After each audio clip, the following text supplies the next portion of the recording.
but there's something in certain people that, you give one person this and they're fine, and then the other Yeah. person, they're not fine. But I think a lot of it is to do with, sometimes it's somebody has like severe anxiety, or like is socially awkward, and like maybe they drink because it makes them feel like they're, like Yep. more outgoing. So, for me, there was like a lot of little things. And but like also this like mentality, my body just really liked it, and then Yeah. it's at the snap of the fingers. All of a sudden, like I didn't even realize it happened, and then one day, like, I realized that I couldn't make it through days without like this substance, right? So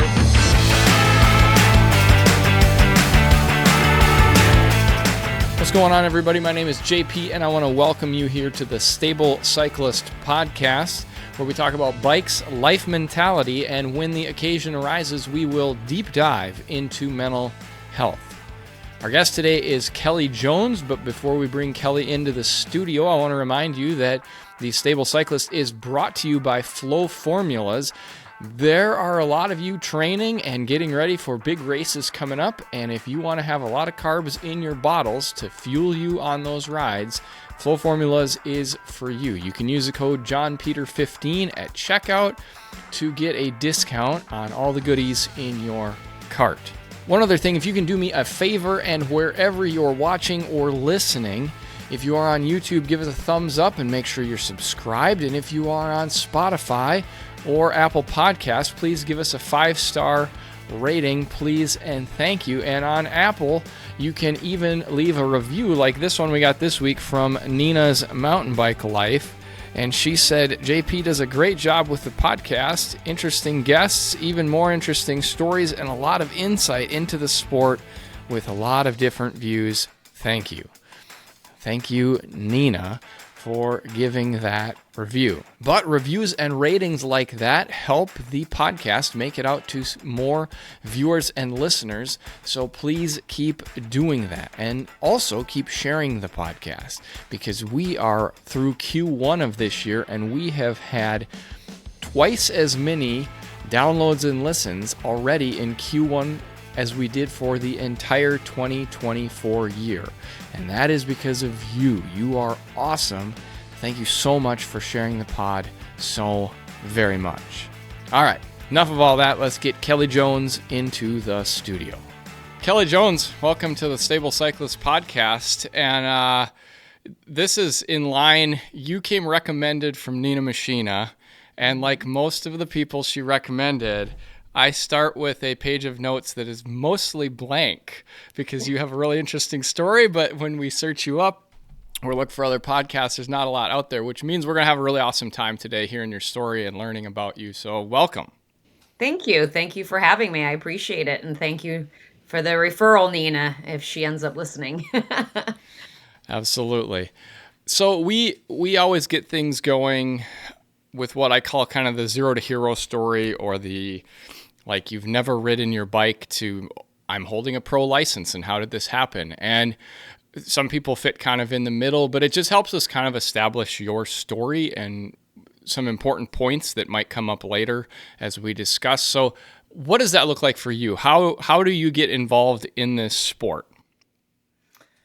Oh, it's a long story. But We got time. yeah, so I like like I never really rode a bike. As a kid I had, a bike, like a BMX bike. Everyone cruises around the neighborhood, right? I grew up in England.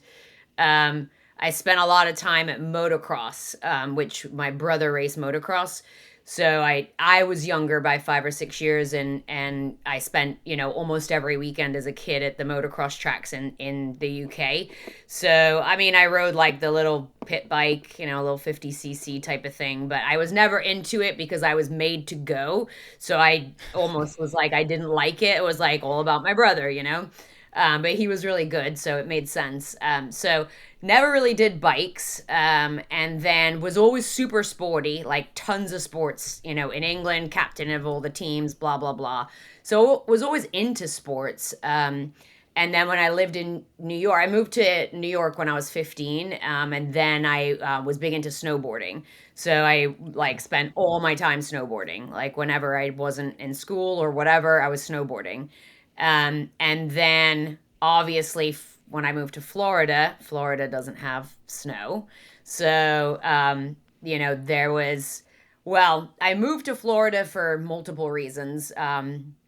And I was having, so like, I personally had struggles with drugs. So nobody really knows that.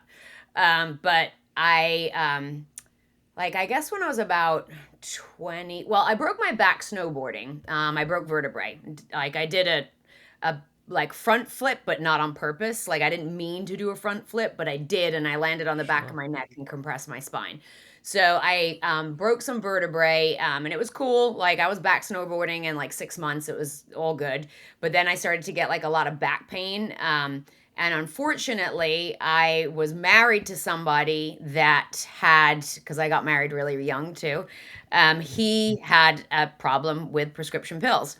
So he was like, "Oh, go to the doctor," and I wasn't like in tune with the way America works. I in England, it's very what's the word? They don't. It's not like, oh, you prescribe pills for everything. It's more Sure. reserved, I guess, is the right way to put it. So it's like just a different thing. And I was never anybody that ever went to like a doctor or anything. I was like, I'll be fine, unless I'm like bleeding from an artery, like I'll figure it out. So I went and I got prescribed Vicodin, and essentially that turned into, obviously there's a long period of time, but it turned into like something really bad for me. And so I spent a lot of years trying to get out of that vicious cycle. And part of that journey brought me to Florida, to leave that person that I was with, try to get away. I now work in that field. It's like location changes, friends changes. Those things don't generally work because the problem is like you, right? Yeah. Not that Yeah. you're a Yeah. problem, but like it's inside. So you can take yourself wherever you want to, and it doesn't fix yourself. So I tried all those like external fixes, Sure. and towards the very end, before like my I guess being reborn, like I like to say, because I was like on the verge of death. It was going that way. My stepdad had was big into bikes. So my stepdad in America, my mom and my stepdad and my brother now live in America. The rest of my family still lives in England. My Okay. dad was living in England. I used to go back and forth, but he passed away quite a few years ago. So my stepdad was doing triathlons, and my stepdad's been into bikes since like literally being a child. He was Okay. into motocross early on. He laughs nowadays and like at gravel bikes, because he's like, I had a gravel bike in like 1990, like because like a mountain bike, a flat top bar, Yeah. like he basically Yeah. had a gravel bike. So he was always huge into mountain biking, and road biking and whatever bike. And he was got into doing triathlons in Florida, and there's tons in Florida. Like they're like everywhere. Like every weekend there's a triathlon. So he had been, trying to get me to do one because he thought that I would enjoy it. And he was trying to get me into positive things. Like, Sure. my family was trying to help me in every way, shape, or form. So I said yes before I even got better. So, like, I actually did a triathlon. I don't even barely remember it, honestly. Like, I literally don't. Apparently, I got third, and I was on a fat tail, like a fat tire mountain bike. Sure. Um, I was, I definitely wasn't sober doing it. I'll tell you that much. Yeah. Yeah. And so that happened, and then that was the end of it. Like I got him off my hair, or off my tail, and then I then went to a place to get better, and it was supposed to be like a short term, and then I ended up staying there for like 5 months. And Okay. at that point, did all the things that you have to do to actually get sober, which is work on yourself. If you believe in it, do the steps, and multiple other things. It was like a long journey and it was super hard.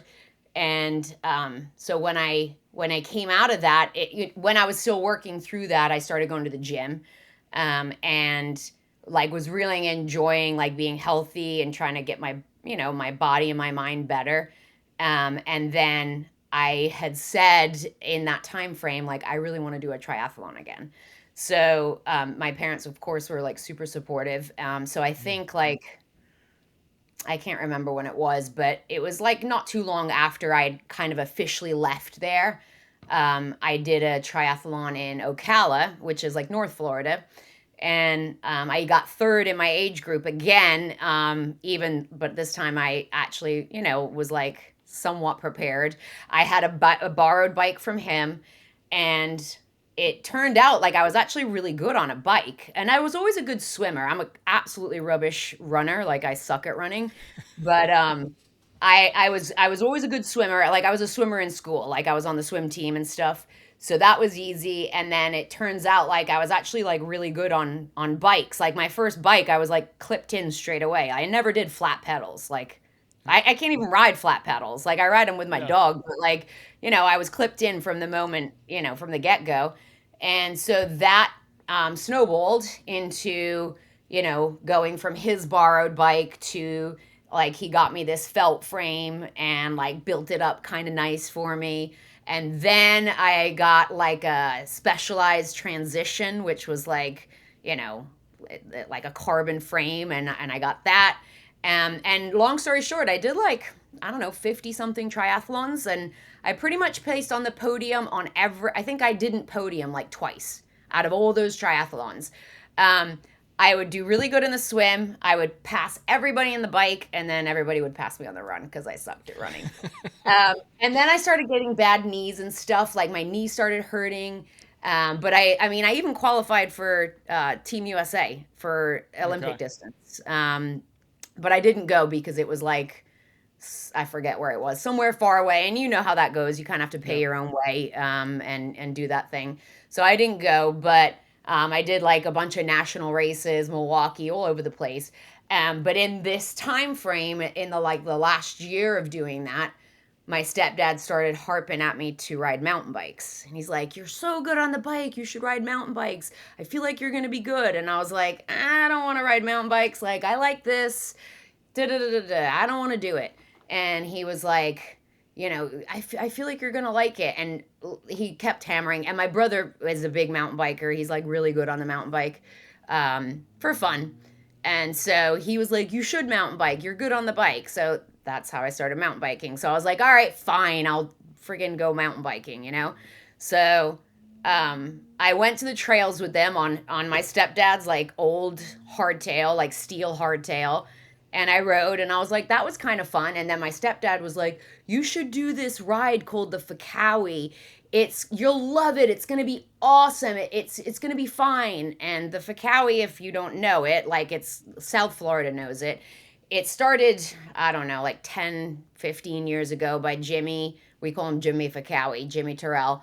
And it was like a bunch of people that got together to go ride gravel, right? On mountain bikes though, like basically. Yep. Of course. And no one knew the route until the day of. And it was always like some back crazy route, like in the Everglades, like climbing over fences, just like a fun day out. And it was 50 miles. And so this is, like they'd had loads of them, like by the time he roped me into it. And he was like, "It's going to be fun." And it wasn't really fun that day. It was like super hot. It was very windy, and the levee in Florida, if it's windy, it's really windy on the levee. And I lost him at some point and rode for like 20 miles by myself. And I remember coming to back towards Markham because it starts at Markham Park, which is in South Florida. And nowadays, like that section of the levee is, I don't know, it takes me 20 minutes. It's no big deal. Yeah. That day was literally, honestly, it could have been 10 hours, but it wasn't. It wasn't that long. It felt like eternity that I was on this levee riding on this damn mountain bike. And when I got back, I was like, I'm not doing this again. This is ridiculous. And then, like 2 days later, I was like, oh, it wasn't that bad. I guess it was kind of fun. You know how it is. Like, you totally forget Yeah. when you're in the Yep. moment, it sucks. And then after the fact, you're like, well, it was kind of fun. So then I was like, started riding mountain bikes a little bit. And then I was like, oh, I think I want to enter a race. And there's a local series down here that's been here for 25 years, Dave and Terry and Gone Riding. And they do the Florida State Series and they do all these, different races. And they do some in Georgia too. And I went to a race at Amelia, which is like by Miami. And I had my first mountain bike race and I knew nothing. And I had no idea what I was doing other than like I started somewhere and I had to go around and like go through a couple times and just follow the track. And I probably crashed 20 times and I loved it. It was the best thing ever. I loved that it you had to focus so much. It wasn't like on the triathlon bike. Like you couldn't just pedal and like kind of like, you know, do other things. Like you had to be focused on what you were doing. And I crashed, like I said, so many times and I got third, which I couldn't even believe it. Um, and I was like, man, this is fun. And that was 2017. So Okay. then it kind of escalated really quickly from there. I did just that race, and then that was like the end of the season, I think, that year. And then the following year, I went into sport, which is like the next one down from Cat One, and I won that year for that, which was like my first full year. And then I went to the elite the next year, and I think I got like second there. And then the following year, I won the Florida State Series. And then just like I said, and then the whole time when I'd started to mountain biking, I'd started this Instagram, and that kind of like grew too from the mountain biking. And then I guess now I'm here. So I told you it was a really long answer, but sometimes people post. I forgot who posted recently. It might have been, I think it was Dylan, actually, Dylan Johnson, and I commented on it because it was Dylan, because he was saying about being in a bad place and like he was glad he had bikes. And I wrote a comment on, his page, like, I say sometimes that bikes save my life, but I Yeah. legitimately mean it. Like they Yeah. legitimately saved my life because, obviously I did some work before that, but that gave me the outlet that I needed for my addictive personality Yeah. and, the focus that I needed to focus on something like really healthy. And so, like, I joke about it, but it's kind of like true. It's not even like really a joke. 100%. And that's kind of where I wanted to go next is you said I did this race and then I went to rehab essentially and got cleaned up. And then I came out and started racing a lot. And I think Rich Roll recently said like the starting line of these ultra endurance events or these really long races is like the biggest conglomeration of former drug addicts and people with huge mental health problems. And like as a person with bipolar, I can attest to that. Like, yeah, I have to fill this hole in my life and the bike is what does it. And how did the bike fill that for you, or why did it? Is it just straight down to I have an addictive personality, or were there more things where you found like I have value in this in what I'm doing that I Yeah. didn't find before? Yeah, and I think, I always struggled with like self-esteem issues growing up, Sure. even though on the outside it wouldn't appear that way. I struggled with the pure fact that people's opinions were so important to me, right? So like, and I had like a codependent personality, and all of these things. It's like there's not one thing that happens that I think makes the perfect kind of like what is like fire pit for somebody to kind of explode. But like a lot of the times there's a lot of little things. So for me, I used to have, obviously I would have these therapists and therapy sessions, and they'd be like, but what happened to you? Like, something must have happened really bad. And you know what? Nothing really did. No, Yeah. I actually not really. Nothing did. I had an amazing family, supportive parents, that gave me everything they could, even if we weren't the richest people. We were like middle Yeah. class. Yeah. But like at Christmas, birthdays, like I had what I asked for. And I was always supported, and I felt like I could always go to my family. Nothing super traumatic ever happened to me, other than like breaking bones and things, but those are all self-inflicted. When I moved to the States, that was definitely tough, and that's probably the hardest thing that I could think of. um, but within 2 months, I had a crew in the US. Like, I was rolling. Like, I was like, Yeah. this is awesome. I moved to Woodstock, I was like, keg parties, like, all, it was like so fun. So, like, even that, it was tough for a minute, but like, it was fine. So, nothing, and I think people like to think that something has to happen, for somebody to do that. But it's just like, I mean, it's a disease, but there's something in certain people that, you give one person this and they're fine, and then the other Yeah. person they're not fine. But I think a lot of it is to do with, sometimes it's somebody has like severe anxiety, or like is socially awkward, and like maybe they drink because it makes them feel like they're, like they have Yeah. more outgoing. So, for me, there was like a lot of little things. And but like also this, like, mentality, my body just really liked it, and then Yeah. it's at the snap of a fingers. All of a sudden, like, I didn't even realize it happened, and then one day, like, I realized that I couldn't make it through days without like this substance, right? So Yeah. I think that there's a lot of like, and it's mental health, to a certain degree, right? Yep. It's, you Yep. might not classify it as, an anxiety disorder, or as, depressive disorder, but, there's lots of other smaller parts to mental health and people's well being.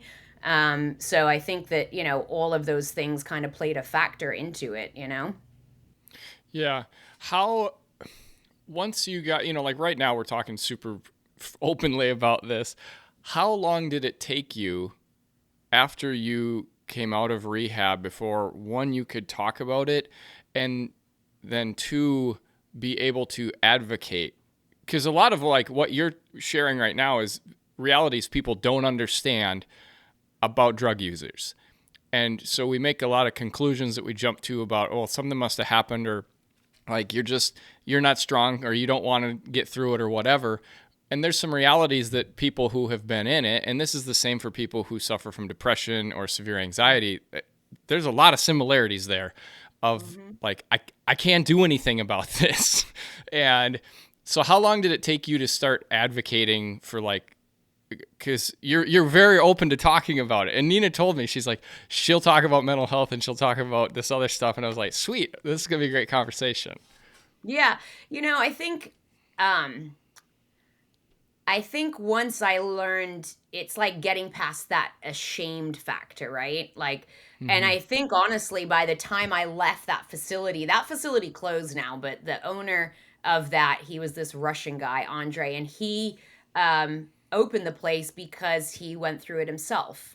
He Yeah. actually did die 3 separate times, Yeah. and was revived. And he was, it's similar to me, he couldn't get sober, like tried different ways, like went to NA and AA and thought it was a load of bull, which I thought the same thing. I just hadn't found the right format, and his facility had this format, which is called the Big Book Step Study. So it's a format where, like, if you go to a typical AA or NA meeting, everybody has forum to be able to speak. So it's like open floor. You can share, like, if you're having cravings and things like that. There's a lot of like war stories and things like that.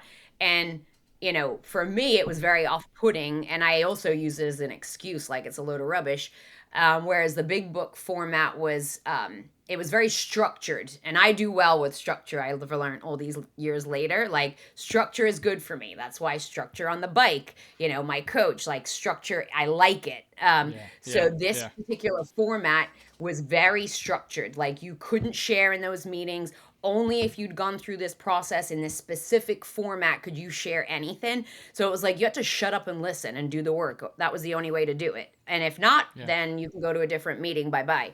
So I was doing that the whole time in there for 5 months. And I finished it maybe like 6 months after I left. So it was about a year process in all.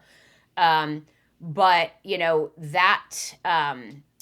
and now I just completely went off topic. What was the original part of the question? Oh, why am I open Just to it? So, yeah. Yeah. so I think by the time I'd finished it, I'd gotten past like feeling ashamed, Mm, and sometimes I still feel a little like, what will somebody think of my parents or like my friends? mm, Like I yeah. I I Yeah. worry about that side, but I don't worry about somebody's opinion of me anymore. If they don't like me because I went through something, then I don't want to be their friend anyway. Right. So I think that process taught me how to be more independent, how to also recognize the lies that I tell myself about myself, right? So it's like, that's all of, like when you're in addiction, you just lie to yourself all the time. Like you lie about everything. Like, but it's not even like we know that people like addicts lie, but it's even worse what we tell ourselves, like the lies that we tell ourselves. So it was like that whole process got me to a point where I just didn't feel ashamed anymore. And I also knew that I'd put the work in. I knew at that point too that I wasn't a bad person anymore. Whereas I used to, when I was in active addiction, I would be like, I'm the worst person. And it was like the pity party, which is so Yeah. typical too. Like addicts do a pity party. Like nobody cares about me. When in fact, everybody cared about me and were literally tripping over themselves to try to help me. Um, Right. but yeah, but like, you can't, nobody can help you until you want to help yourself. And that's the fact of the matter. Like, and that's all there is to it. But once I got past all that, I really was like fine. And then I continued in that like forum as far as like this big book step study forum and sponsored other girls and I would share at meetings. And that was a big part of the beginning of my recovery was being involved in that particular community. I was like hitting the gym all the time. So that was like my first, way to kind of get other stuff out. But I was into that big time. And, I do say to other people, like newly sober, you have to surround yourself with people that are higher than you. You can't hang out with the people that are lower than you. And not Sure. that I'm grading people, but I'm saying further along. But like you have to be careful of where you put yourself surroundings wise, and you really have to be like super honest, like all the time. So, Yeah. but like I said, I think, I wrote a blog once. I don't know if did you find that when you were looking? I wrote it in like Ha. years. So I'll send it to you. I wrote a Okay. blog.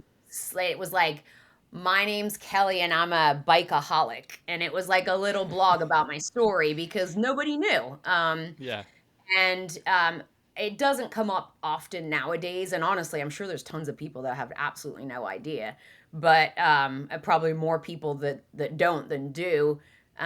But again, it's that was my story, and Yeah. I did a lot of crappy things, but like I turned it around and I didn't die, and so now it's like I might as well not be ashamed of it. And if somebody wants to talk about it, I'm always open to discussing it. And I do feel Yeah. like over the years, I've managed to help lots of people. I've had family friends that have had friends or daughters, and, I've got on the phone with them and talked to them because I can see from different perspectives and levels now. So, like, I've worked in the industry for, 10 years now.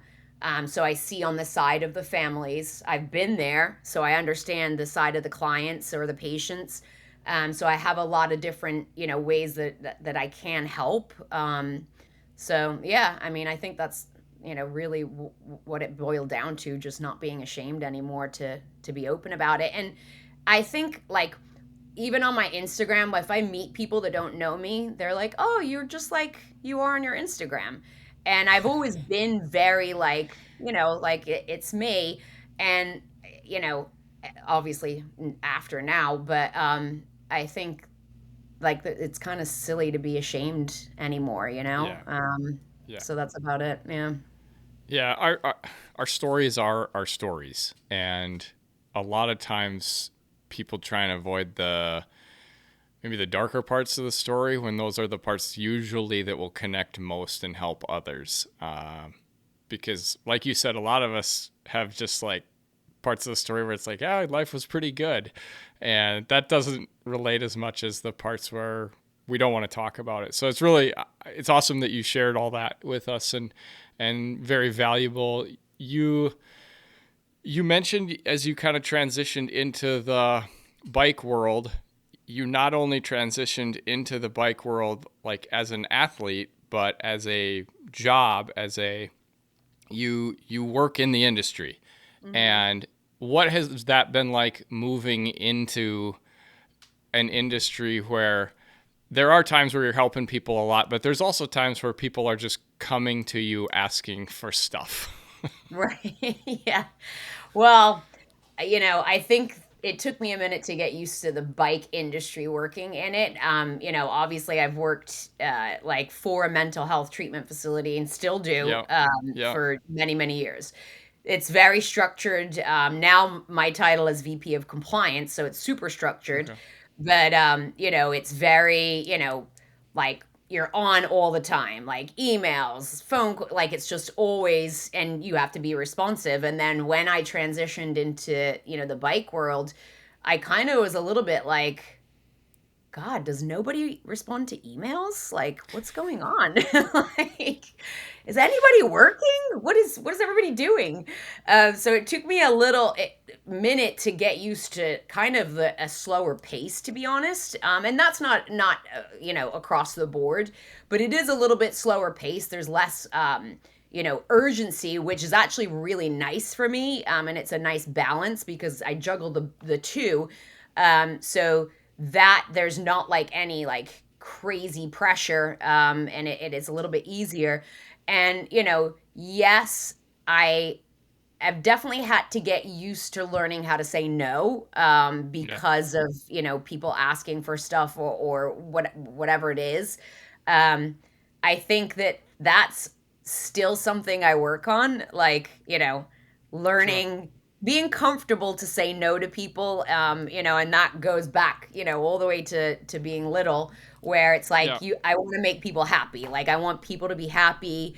So that is something. But honestly, I've really, I thought I would enjoy it, and I really do enjoy it. I enjoy the people that I meet. I enjoy the festivals and the shows, and I love chit chatting. And it's very easy for me to talk to people because I essentially, like, that's kind of my passion, right? Like Yeah. bikes, Yeah. I want to talk about bikes, I want to ride bikes, I want to talk about bikes. We joke. And so my stepdad, my brother, me, we all ride bikes. So every time, and we do family dinners, especially when I lived down in Fort Lauderdale. And you know it got to the point where my mom banned us from talking about bikes. She's like, there is no talking about bikes while we're eating dinner, because we'd sit down and it'd be like, so how was your day? Da, da, da. Hey, did you see that? Da, da, da, da, da. And then the three of us would start going on about bikes or this or that, or I got this. And then my mom would be sitting there like, twiddling her thumbs. So then she actually banned us. Like, you can talk about it after dinner, but you're not allowed to talk about bikes. And then if we start, she'd be like, ah, nope. Like, so yeah, it's easy for me to talk about bikes. So I enjoy it. I like it. Yeah. You mentioned when you were kind of talking about your career arc, you said, and then I started Instagram, and you just kind of trailed off, and then you kept going with your story. You have a lot of followers on Instagram. Yeah. I think it's like 32,000. I'm always interested in talking to females, especially who work with sponsored content or branded content. And I'm interested to hear your take on like this dichotomy of I have to post on social because I have commitments with sponsors and companies I'm working with. I'm also a female, so I'm vulnerable and open to a lot more online than say that I'm ever going to get when I post. So what is that like? Or is it just simply a tool for you of like, we're going to get more information out there?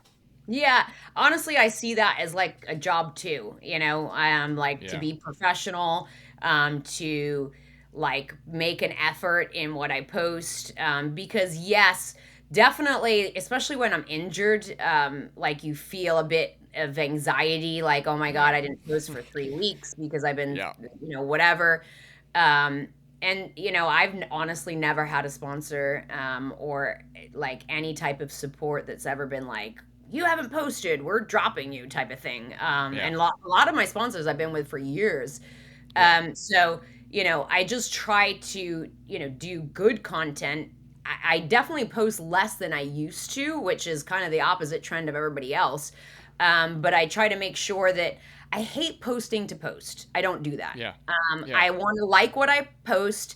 I want to like what I have to say. And if I don't do it. So I guess I'm a Yeah. little bit different in that sense. I will tell you, I think in all these years of growing that Instagram account, because obviously I remember when I would get 2 likes on a photo when I had like 10 followers. And Yeah. it's taken a really long time, like to organically grow it. Some just blow up, but mine's just been like a slow, Yeah. steady, sometimes very slow progression. Um, but I've only had, I don't know, a handful of people that I've had to like block. Mm, And sure. honestly, it's been more on the kind of like stalky side as opposed to like saying anything like really negative or something like horrible on a page. I've Yeah. had the, few idiots that have said something stupid and I've just deleted their comment, blocked them, Yeah. and that's what I do. It's simple for me. You write something that is stupid and I don't like it, delete it, block, like end of story. I'm not going to go back and forth with you. It is what it is. But like I said, I've had a couple that you want to be nice, and then it's been like message. So that's obviously a side on the female side. Um, but I've had nothing that is has made me think, oh, I don't want to post it. Like there's been Sure. nothing. I guess I've been super lucky, because I do see other, people that post and I do see comments sometimes, and I think that is absolutely awful. So I definitely see it, but fortunately for me, I haven't been on that kind of brunt of getting something like that happen to me. Yeah. Well, I want to also like reiterate. You said, "Well, I don't post as much as I used to, or I've never had a sponsor drop me." You put out amazing social content, Thank and you. and some people like will listen and hear like, "Well, I've never been dropped by a sponsor, so I'm not accountable to what I'm supposed to post." Sponsors care about really good content, and they won't be upset if you're not posting every 2 weeks as long as your once a month is a banger and people want to see it. And that's been my experience as well, is as long as you post quality stuff and you can storytell in it, they're Yeah. going to be really content. Yeah, and And I try to like not go more than a week without posting. And then sure. sometimes if I go a week, then maybe I'll make sure I get like two, three, four the following week. But it also depends on like how busy I am and whether I get the option to get the content because, if I'm like last week, I was on the trainer every day indoors because I didn't have time to, like it's quicker and I can do a pretty hard workout on the trainer. So, Yeah. what am I going to do? Post 7 selfies of me sweaty riding a trainer? Like, no, I'm not going to do that. Like, nobody wants to see that.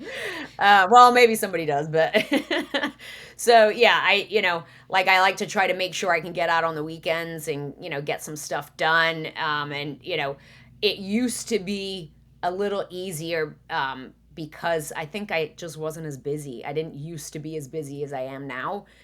So I did have a lot more freedom to do 2 hour rides every day, and they were always outside, and I could always get some type of content. Whereas, nowadays it's a lot of balancing trainer rides and, Yeah.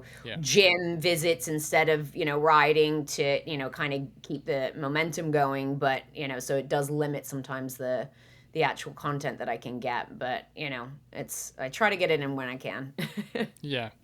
Yeah. So your entry into the sport was, maybe I'm wrong in this, but you seem to stick with it because you were also having success and having fun early Oh on. yeah, yeah, I was crushing it. It And was awesome. yeah, so uh, you you kind of had that rocket strapped to your back to like, hey, we're going to be successful and have fun, and we're going to stick with the sport. How do, in your opinion, like, this is me just being like a curious white male, how do we get more women involved in this sport? Because I don't, like, I have thoughts, but I'm a white dude. Like, I'm more interested in what are the barriers women are seeing. And I have 4 daughters. I have a wife. I coached girls track for 20 years and saw the issues that we had with trying to get girls involved versus guys. And so, like, to you, if that question is posed, how do we get more women involved on bikes? It is a very good question. I, hear and see lots of different things. I think that if I speak specifically for, like, let's say Florida, right? So, Sure. like, I mean, when I first started racing here, there was a lot more women racing. And now it's kind of dwindled down.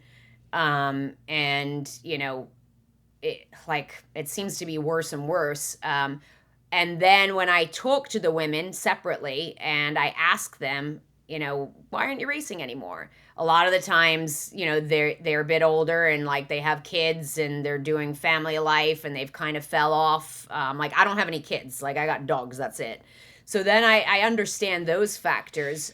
But when the kids are younger, what is stopping them? I don't think I hear an argument a lot of the times, and I'm talking more on the smaller scale. I'm not talking about, like, on, let's say the Lifetime Tour or whatever.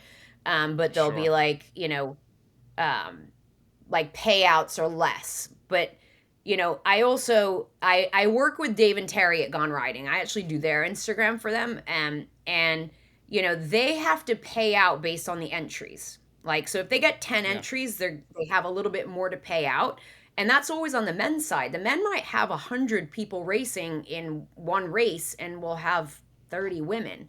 So then I understand from somebody that's actually putting on the event that the funds aren't there for the female side because the entries are way less, so they're not getting that entry money. But it's like that's the catch 22, right? Because it's like a Yeah. circle, it's a hamster wheel. Okay, we're not Yeah. getting the entries, so we can't give them the same payouts, which is off. Like I said, it comes up often. So how do we get more entries? Well, I think a lot of the programs, like the Bear team, where there's, like, they development type teams. Nina with like, she's doing a development Yeah. team. With Mach 1, Um, yeah. yeah, so I think that investments into that when they're younger, because let's face it, a lot of women do want, like, the family life, and sometimes they can't manage financially family life and bike racing. Some have already got to the point, like Annika, that just did a massive comeback for Cape Epic. Annika Langvad just had a Yeah. baby. She had a baby a lot later in life, was already a very established racer, took the Yeah. time off to have the baby. Her husband's her trainer. So she's got, like, all the ducks in a row, came back, crushed it at Cape Epic with Sophia. Arguably even stronger than before she had the baby.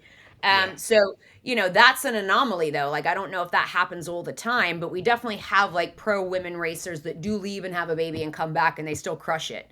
There's a racer in Fort Lauderdale that's had 2 babies, and she's definitely the fastest female in Florida. She's so fast, but she doesn't race very much because she chooses family over racing. Sure. So she'll do a few Sure. races. So I think that that's part of it too. I didn't want kids. Like, I was happy, the way I am. And then obviously I had that whole time period where that was definitely not a good idea. Luckily, that didn't happen. So I don't have anything to hold me back in that sense. So, it really is a question that I don't know if I necessarily have the answer to, other than, putting money and funds and support from companies into development type programs. Like it Yeah. would be really nice to see like a female specific, because obviously you've got NICA, and NICA is Yeah. huge in a lot of states. Yeah. But you're still, if you go to a NICA meeting or practice, you're going to see 80% male and about 20% female, maybe a little bit more. Yeah. So there's just less women. Now, you know, nowadays that's not because they don't have access to actually seeing it and seeing that there's females out there crushing it. So it's not like they don't get the knowledge of knowing that there's options and opportunities to go and race bikes and like do really well. So Right. that's not the problem. So I really don't know what it is that our numbers are so reduced, and again, I think less than even they used to be, Mm-hmm. unless it's just grown so much and there's so many more men that it appears that there's less women. But I know locally there's definitely less women racing, and I just don't know why. And the only thing that I could imagine is that they kind of start to do family life and kind of move away from it. Or like if they're young, they haven't got an option of a NICA or something close by. And also, is it family? Do family put as much energy into a daughter as they do a son Yeah. in sports? That sometimes is the case. Yeah. 100%. Well, and you said earlier, like, I don't know if this is the answer. And that's my question. Like, I'll never stop asking my female guests this question because I'm just curious. And I also want to give people a platform to just like sound off about what they think. And everybody's going to have different ideas about why this is because they're coming from different parts of the country. They have different experiences. The pros or the semi-pros are going to have totally different ideas than the total grassroots rider, and that's okay. Yeah. And it's just a chance to share how you feel. So, yeah, we that was a lot of serious stuff for a while, and we need to, before we wrap it up, we always ask some more lighthearted and fun questions, just so that Okay. we get out of here on a little lighter note. But my first question is what we call the gas station question.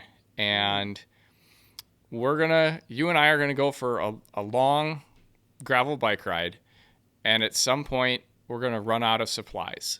So you can't be like Dylan Johnson and say, well, I just won't run out, I'll bring out what I need. No, we're gonna run out. So Okay. we're gonna have to stop at a gas station, and I want to know, to refuel, what you're going into this little rural gas station to eat and drink that's gonna get us home.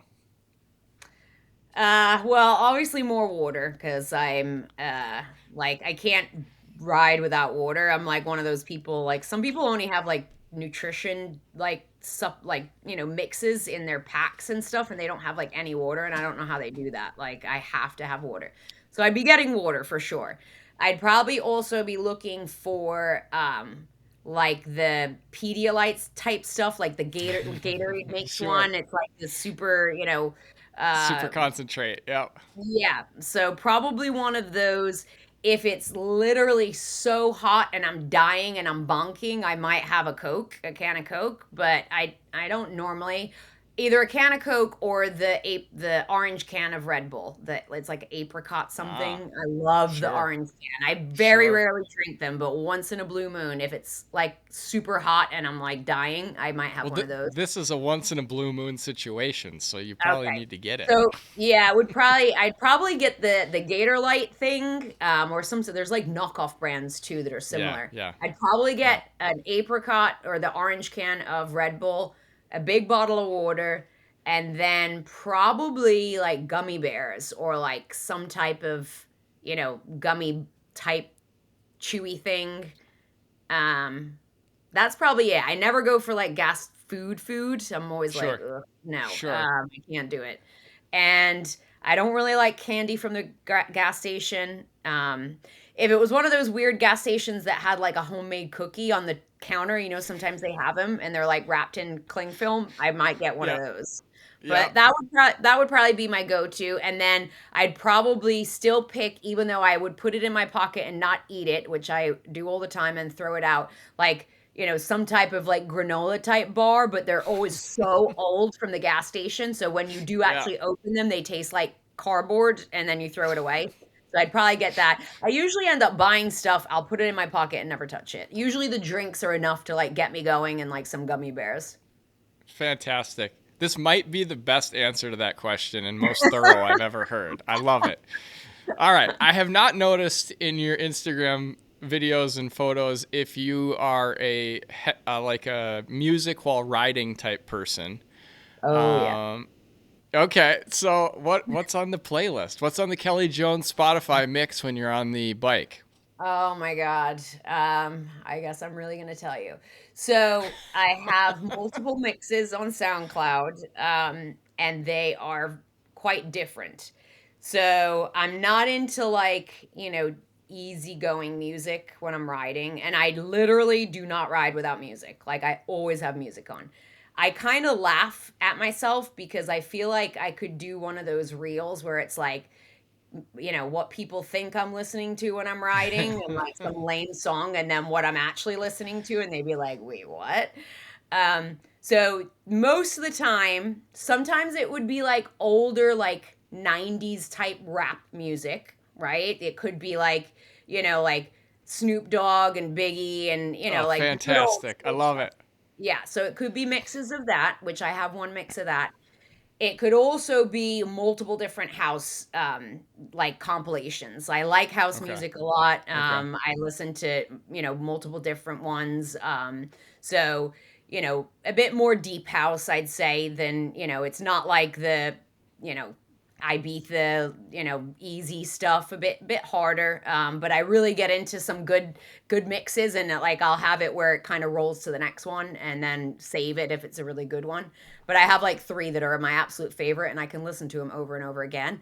And then I have like three different ones that are literally a mixture of like England grime, like Central C, like super hardcore, like um like and then also crazy stuff from the US. Okay. I'm trying to It's think of not like it's not all straight out of the basement of Liverpool. no, not all of it, no. Okay. But I definitely listened, and then I might have, like, Glorilla mixed in and, like, Sexy Red and, like but pretty heavy, rap, Kodak Black, like, It's I amazing. yeah, I'm very like, people would never guess that, but I think part of it is my other half listens to a lot of that, but, like, I like listening to that when I'm riding, especially if I'm, like, doing intervals, like, Yeah. Yeah, give yeah. me some kinda hard rap and it's good to go. 21 Savage, like, all of that stuff. Yeah. So, yeah. Yeah. It can vary, but then when I'm out of the not really biking, I listen to so much stuff, like, different older stuff. Yeah. I listen a Yeah. lot of older stuff from England, like, I love Arctic Monkeys, and I Sure. like a lot of Oasis, Yeah. but yeah, on the bike, it's kinda specific. It's gotta get me Yeah. amped? 100% I agree with that answer, and that mirrors what I listen to on the bike is never what I listen to off the bike. So I get it. Right. All right, next question: Are you a Harry Potter person or a Lord of the Rings person? Neither. Oh my word! And you're from England. Me? I've never seen any Lord of the Rings, not one, and I Okay. have seen one, I think, Harry Potter, and it was, pretty good. And my mom loves Harry Potter, but I've never even I know the characters, Sure. but yeah, I couldn't tell you anything about either of them. Okay. All right. We can move on from that question. All right. Uh, so am I correct that you are or you were the eSports national champion?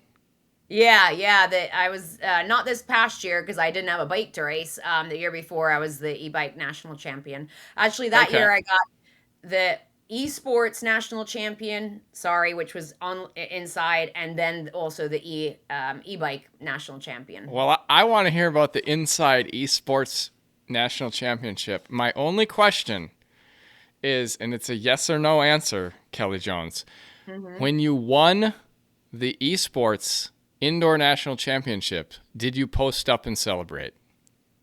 Uh, I don't remember. I mean, I guess I kind of did.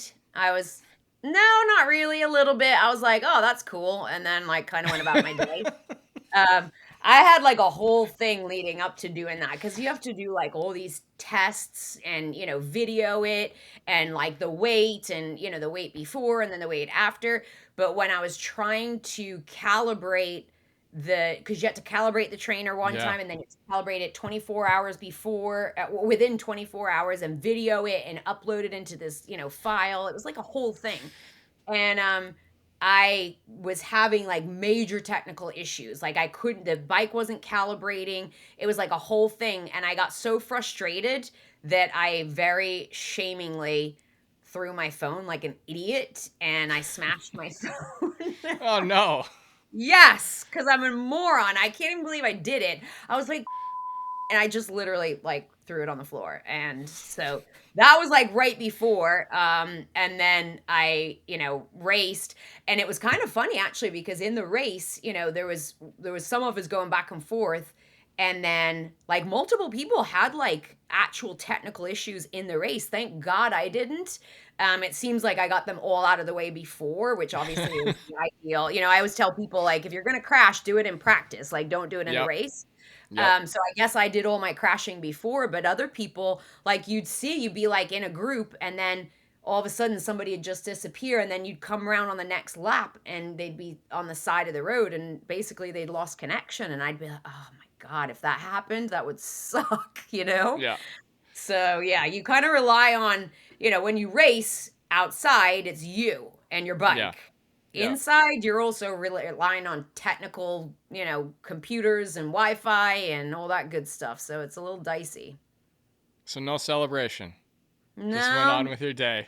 I think, yeah, I remember my parents were coming here for something and they arrived like 5 minutes before I finished. So they were like, "Yay, this is awesome." And then I think we went somewhere and did some. I think we were doing something. So I probably showered and went about my day and that was the end of the story. And then when I got the cool little jersey, I was like, "Oh, that's nice." Like I got a little gold medal and a jersey. So that was kind of cool. Do you sometimes put the national champs jersey on while you're on Zwift just to kind of rub it in people's faces, or is it just on the wall hanging nicely? Never. Yeah, actually, it's not even on. I got the e-bike plate up there. You see Okay. that one? That's my Yeah. e-bike Yeah. plate. But no, like trainer is bottoms for me. Never a shirt. I don't know how people ride in shirts and on trainers. And my trainer's in the garage, Yeah. so it's like boiling in there. Yeah. I wore the jersey once because I've got a couple now. Yeah. And I wore it once, but I kind of feel like I don't know. I feel a bit weird wearing it outside, like it's a bit Sure. showy, Sure. like so I wore it once and I did like a little reel with it, like gotta wear it once and then it's back in the closet. It's like right here hanging up. Yeah.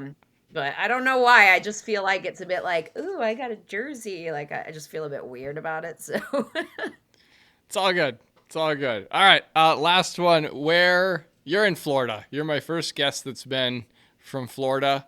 Logan Casper talked a lot about riding the divide route through Florida yeah. or the east. But where should people ride if they come to Florida, whether it's on the mountain bike or in gravel?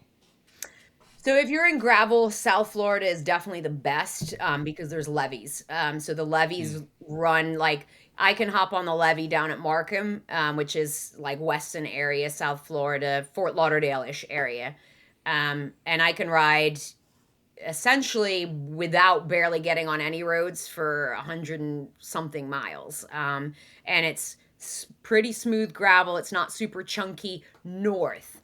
You can also ride it south. So you just have to cross over a road to go on the south route. That one's a little chunkier, but it's still pretty darn good. It's not chunky like Bentonville chunky. It's pretty Yeah. smooth. Yeah. And you can go down all the way to essentially almost the Keys. And then you can do a little loop. It doesn't go into the Keys, but to like the edge of the Keys.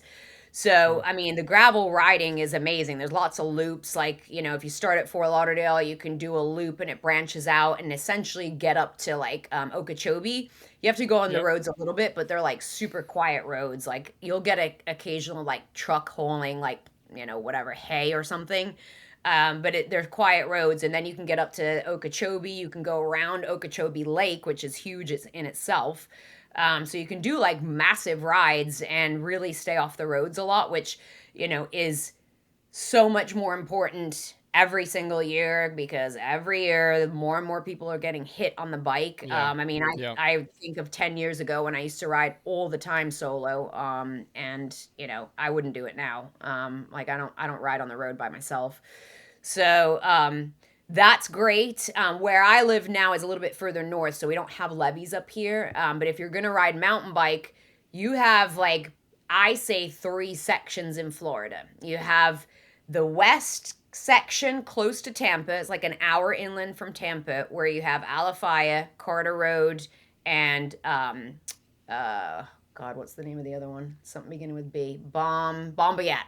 So you have three trail systems really close to each other. You can drive to each one in about 15 minutes. And the trails are unbelievable. I've actually posted some reels at both Alafaya and Carter, and like so many, like it like went pretty viral. Like so many people commenting, because there's a lot of these like beautiful trees, like with all this moss, and it's like water everywhere, and there's alligators too. But the trails, obviously, they're man-made, so there's like lots of narrow little trails and bridges, and it's quite technical, but it's like really unusual and just beautiful. So those are really good. And like I said, you could go to that area and then hit all three. Like you could camp close by or whatever, stay in a hotel. Then you have South Florida, where I used to live. So Markham Park was my local. That's how I learned to ride a bike there. I had Bob McCarty as my coach, who's like a South Florida legend. And that's his, neck of the woods. And I rode Markham, and that's an amazing trail system. Lots of different levels. You can do loops in, the greeny blues. You can also get into the blacks. There's a jump line. There's like even gnarlier jump lines that they only open occasionally, and you kind of have to get proofed before they let you ride it. So there's a lot of variety. Yeah, like it's like big stuff. One of them's called Yeah. Nunya, like Nunya Business. And if it's open, you basically have to have an invite to ride it, because like the crew that works on the trails is the ones that. So Markham's awesome. That's always going to be my favorite, because I learned to ride bikes there. But then you can go down to Virginia Key, which is also incredible, and your trails literally loop out, and you see the Miami skyline. And then when you're done riding and you're boiling hot because you're in Florida, you can go. The ocean's right there, like a little Sure. inlet, so you can go in the sea. It's so nice. And then you have various other little ones in South Florida, Alita, Amelia. Um, so that's good. And then where I live now, my local is Graham Swamp, which I think, riding all the trails, it's the most technically difficult trail in Florida naturally. So obviously they make the trail, but it's all very natural. Most trails in Sure. Florida are definitely groomed. This is very chunky, very rooty, lots of ups and downs, and it's the only trail system that you do a lap there, you get about 600 feet of elevation, which is Okay. Florida, and you're like, you can ride It's for rare. hours in other parks and not get that. Yeah. So it's a 7 mile loop. It's super hard. Every time I ride there, I think I'm completely out of shape. And then I go somewhere else and I'm like, oh, wait, I'm not. It's just really hard there. So that's by me. And then we have some other little trails, but that's definitely one to hit. But I'd say the most popular ones are, that Alafaya, Carter, and then down in South Florida at Markham. But we have a lot of good spots.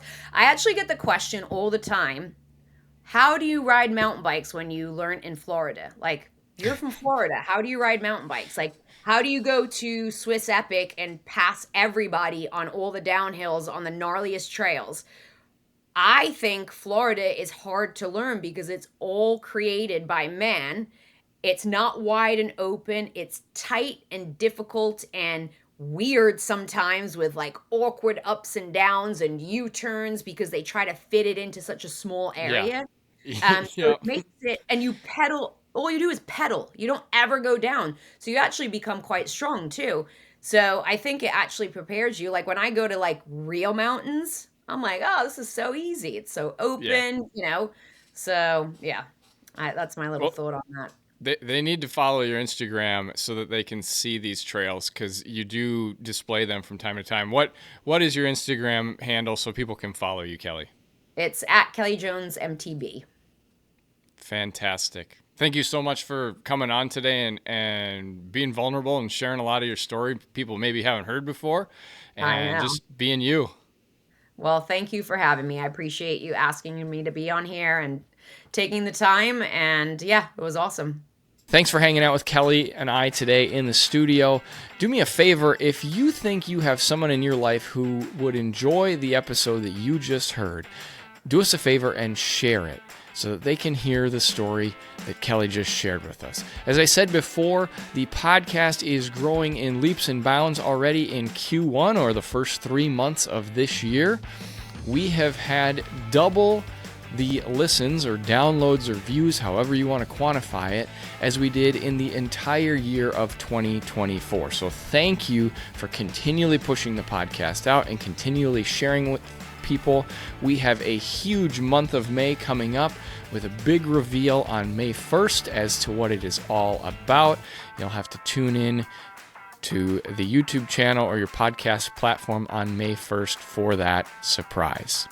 But more than anything today that you've heard from Kelly, and more than any of the advertising or thank yous that I've thrown your way, I do want you to walk away this week and remember this. Remember that you are loved.